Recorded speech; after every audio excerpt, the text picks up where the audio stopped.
صلی اللہ علیہ وسلم سے عرض کیا گیا یا رسول اللہ صلی اللہ علیہ وسلم یہ قربانی ہے کیا؟ تو آپ صلی اللہ علیہ وسلم فرمایا سنت ابیکم ابراہیم، یہ تمہارے دادا ابراہیم علیہ السلام کی سنت ہے، انہوں نے اپنے بیٹے کو اللہ کی راہ میں قربان کرنے کے لیے پیش کیا، ہم سے اولاد نہیں تھوڑا سا مال پیش کرنے کی کہا جاتا ہے۔ تو صحابی نے پھر عرض کیا یا رسول اللہ صلی اللہ علیہ وسلم سنت ابراہیم کی ہے، ہمارے لیے اس میں کیا ہے؟ تو آپ صلی اللہ علیہ وسلم نے فرمایا کہ جس جانور کو آپ قربان کرتے ہیں اس جانور کے ہر ایک بال کے بدلے ایک نیکی۔ قربانی کرتے کرتے انسان کو یہ احساس ہونا چاہیے کہ میں اللہ کی راہ میں کچھ دے رہا ہوں، اس کے سینے پہ اس کے دل پہ آرے چلنے چاہیے، خنجر چلنے چاہیے۔ ہمیں تو پتہ بھی نہیں ہوتا ہے کسائی نے کب کاٹا اور ہمارے سامنے کب آ گیا، اس کو قربانی کہتے ہیں۔ ایسے جانور تو شادی میں روز کرتے ہیں، نہ وہاں پر درد اٹھتا ہے نہ وہاں پر کچھ محسوس ہوتا ہے کہ میں نے کچھ کیا، نہیں یہاں پر پھر اس میں اور اس میں کیا فرق رہا؟ نہ اللہ کے پاس اس جانور کا گوشت پہنچتا ہے نہ اس کی کھال پہنچتی ہے، وَلَكِنْ يَنَالُهُ التَّقْوَى، لیکن اللہ کے پاس اگر کوئی چیز پہنچتی ہے تو وہ تقویٰ ہے، وہ پرہیزگاری ہے، وہ جذبات ہے، وہ احساسات ہے، وہ عشق ہے، وہ لگن ہے، وہ محبت ہے۔ جس محبت کے ساتھ، جس درد کے ساتھ اور جن احساسات کے ساتھ اور جن جذبات کے ساتھ آپ نے وہ قربانی کی ہے۔ مولانا محمود الحسن رحمہ اللہ وہ عید کے دن قربانی کرتے تھے، پھر اگلے دن اگلے سال کی عید کی قربانی کا جانور خریدتے تھے، اس کو خود گھاس پھوس کھلاتے تھے، پانی پلاتے تھے، اپنے ساتھ رکھتے تھے۔ جو ایام قریب آ جاتے تھے قربانی کے، گھاس کم کرتے تھے، پھر جلیبی کھلاتے تھے، دودھ پلاتے تھے، اور اتنی انسیت ہوتی تھی ان کے ساتھ۔ وہ شیخ الحدیث تھے، وہ حدیث پڑھایا کرتے تھے، وہ حدیث پڑھاتے تھے، بکری باہر دروازے کے باہر رہتی تھی، وہ جب باہر نکلتے تھے تو ان کے ساتھ چلتے تھے، ہر وقت ان کے ساتھ۔ پھر جس دن ان کی قربانی کرنی ہوتی تھی ان کو نہلاتے تھے، خوشی کے ساتھ ان کو مہندی لگاتے تھے، حالانکہ مہندی لگانا کوئی فرض واجب نہیں ہے، ان کو سجاتے تھے، سنوارتے تھے، پھر اس کے بعد جب ذبح کرتے تھے تو خون کے ساتھ ساتھ ان کی آنکھوں سے آنسو بھی جاری ہوتے، ادھر خون ٹپک رہا ہے ادھر آنسو ٹپک رہے ہیں۔ یہ ہے قربانی۔ کیوں؟ ایک سال جس محبت کے ساتھ اس کو پالا، ایک سال جو تعلق اس کے ساتھ بنایا، اب جو یہ جدا ہو رہا ہے نا، اب ادھر آرے چل رہے ہیں، یہ قربانی ہے۔ اور پھر قربانی کا مقصد کیا ہے؟ کہ مجھے اللہ کا قرب حاصل ہو جائے۔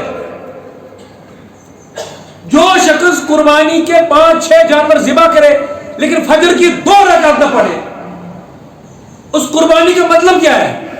جو شخص قربانی کا بڑا جانور ذبح کرے لیکن ظہر کی 4 فرض نہیں پڑھ سکا، اس کی قربانی کا مطلب اور مقصد کیا ہے؟ وہ کہنا کیا چاہتا ہے؟ وہ کون سا پیغام دینا چاہتا ہے؟ وہ قربانی کا کیا فلسفہ سمجھا ہے اور کیا سمجھانا چاہتا ہے؟ بھئی قربانی کا مطلب ہوتا ہے اپنے خواہشات کو چھوڑنا، اللہ کی مرضی کے اوپر چلنا۔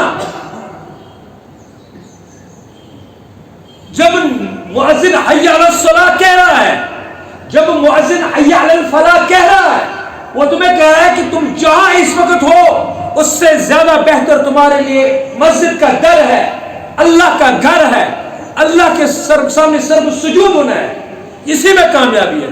اگر وہ اس کو ٹھکرا کے اس میں لگ جاتا ہے، اس کی قربانی کا مطلب کیا ہے؟ بس ہم جو ہے اپنے آپ کو عبادات کو اب ایک رسومات سمجھنے لگے، یہ دن آ گیا یہ رسم نبھاؤ، یہ دن آ گیا یہ رسم نبھاؤ، یہ دن آ گیا یہ رسم نبھاؤ۔ اسلام مسلمان کچھ نہیں پتا۔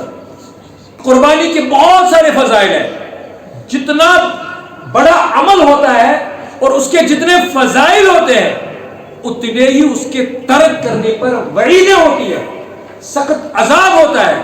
لہذا اللہ کے رسول صلی اللہ علیہ وسلم نے فرمایا من کان لہ سعۃ، جس کو وسعت تھی یہی 48 سے 40 ہزار کے درمیان یہ بن جاتا ہے۔ اب اگر کسی کے پاس اتنی مالیت موجود ہے اور اس پر کوئی قرضہ نہیں ہے یا قرضہ ہے، قرضہ مائنس کرنے کے بعد اس کے پاس پھر بھی 40 ہزار بچ جاتے ہیں، تو اس شخص پر قربانی واجب ہے۔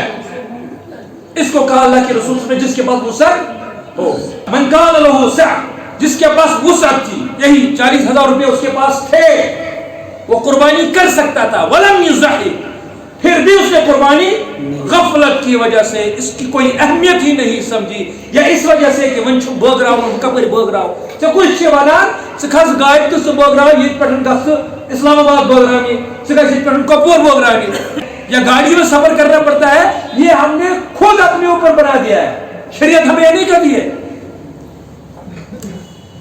من کان لہ سعہ، جس کے پاس وسعت تھی، وسعت ہونے کے باوجود ولم یضحی، اس نے قربانی نہیں کی، اللہ کے رسول صلی اللہ علیہ وسلم فرمایا فلا یقربن مصلانا، وہ شخص ہمارے عیدگاہ میں نماز پڑھنے کی زحمت نہ کرے، وہ عیدگاہ نہ جائے ہمارے ساتھ نماز پڑھنے، اس کا حق ہی نہیں بنتا ہے۔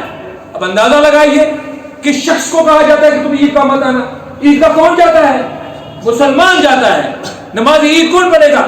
مسلمان پڑھتے ہیں۔ اللہ کے رسول صلی اللہ علیہ وسلم کے اس پیغام کا مطلب یہ ہے کہ تم نے ایسا عمل کیا ہے کہ مسلمان ایسا عمل نہیں کر سکتا، لہذا جن لوگوں پر قربانی واجب ہے وہ اول فرصت میں اس کی فکر کریں، قربانی کریں، اور قربانی کرنے کا جو مقصد ہے، جو فلسفہ ہے، اس کو مد نظر رکھے کریں کہ اللہ تبارک و تعالیٰ نے مجھے اس چیز کی قربانی مانگی ہے، یہ تو کچھ نہیں ہے، ان صلاتی و نسکی و محیای و مماتی للہ رب العالمین، یہ قربانی کیا ہے؟ میرا جینا، میرا مرنا، میری نماز، میرا روزہ، میری قربانی، یہ سب اللہ کی خاطر ہے۔ مجھے اللہ تعالیٰ جب جب بھی جس چیز کی قربانی کے لیے بلائے گا میں حاضر ہو جاؤں گا۔ اللہ تبارک و تعالیٰ ہمیں صحیح معنوں میں قربانی کرنے کی توفیق عطا فرمائے۔ وآخر دعوانا ان الحمد للہ رب العالمین۔